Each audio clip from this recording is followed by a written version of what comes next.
Hi friends! Thanks for tuning in.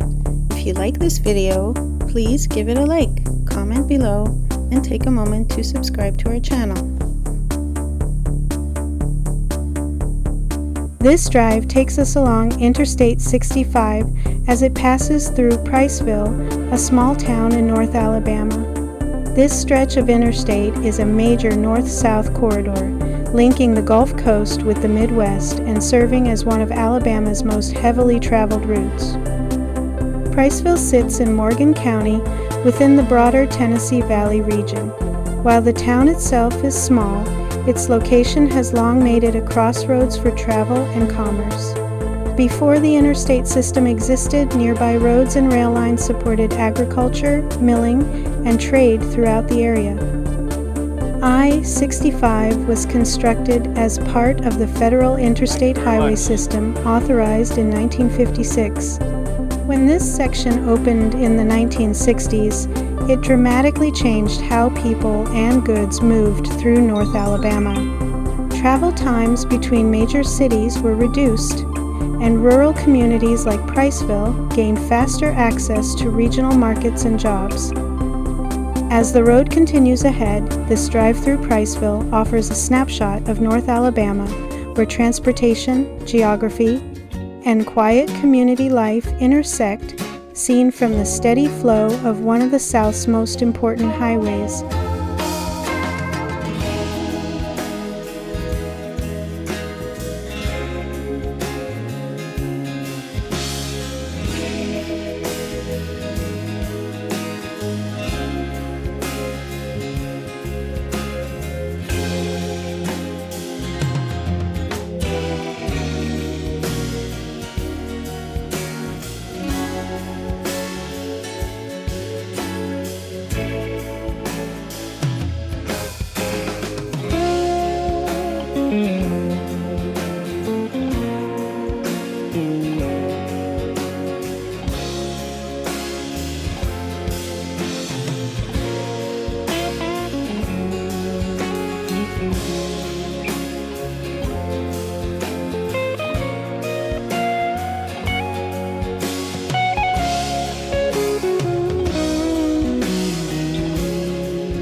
Thanks for watching!